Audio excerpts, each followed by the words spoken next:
যারা হজে যাবেন সবার একটা চিন্তা থাকে, আমি রোমিং করব না ওই দেশতে সিম নিব। তো এই বিষয়টা আপনাদের খুবই জরুরি জানা। কারণ সৌদি আরবে গেলে আপনার যে গাইড থাকবেন, আপনার যে মুআল্লিম থাকবেন, যে কোনো কারণে আপনার নাম্বারটা থাকলে আপনার সাথে সে যোগাযোগটা খুব দ্রুত করতে পারে।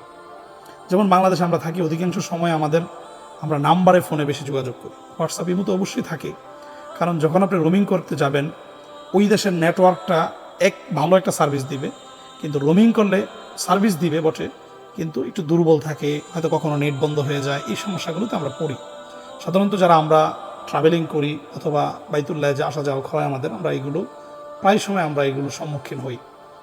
তো সেটার অভিজ্ঞতার আলোকে আপনাদেরকে বলছি, যারা রোমিং করবেন তারা করতে পারেন, খুব ছোট একটা প্যাকেজ দিবেন আর ওই জায়গায় গিয়ে একটা সিম নেবেন। তাহলে আলহামদুলিল্লাহ আশা করা যায় আপনার হারিয়ে যাওয়া, তারপরে আপনার ইন্টারনেটের সমস্যা, এগুলো কোনোটাই আশা করা যায় হবে না ইনশাআল্লাহ। রোমিং যে করেছেন, যদি আপনার রোমিংয়ের নেটওয়ার্ক শেষ হয়ে যায় তখন ওই জায়গার একটা নেটওয়ার্ক থাকে। যেমন বাংলাদেশের অনেক বিগ প্যাকেজ থাকে 3000 4000, তো আপনি এইগুলোর হাফ নিতে পারেন, অর্ধেক নিতে পারেন, মানে 2000 1500 এরকম টাইপের একটা প্যাকেজ দিতে পারেন। 30 দিনের একটা প্যাকেজ দিবেন আর সৌদি আরব গিয়ে একটা সিম নিয়ে নেবেন।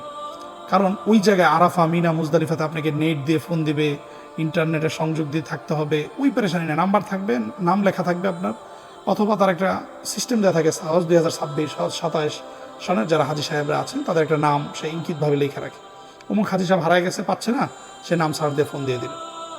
তো নাম্বারটা রাখা আমি মনে করি ভালো। হ্যাঁ, ইন্টারনেট থাকলে তো এটা অপশনাল ভালো আলহামদুলিল্লাহ, কিন্তু নাম্বারটা খুবই প্রয়োজন আমি মনে করি। তো সৌদি আরবের যে নাম্বারগুলো আছে সেগুলো নেওয়া আপনার জন্য খুবই জরুরি। তো যারা বাইতুল্লাহ যাবেন এই বিষয়গুলো একটু খেয়াল রাখবেন। সবাইকে আমি হজ এবং উমরাগুলোকে আল্লাহ তাআলা যেন বিশুদ্ধ এবং শুদ্ধভাবে করতে পারেন সেই কাম্য করছি। আল্লাহ তাআলা যেন হজ উমরাগুলোকে কবুল করেন সেই দোয়া করি। আসসালামু আলাইকুম ওয়া রাহমাতুল্লাহ।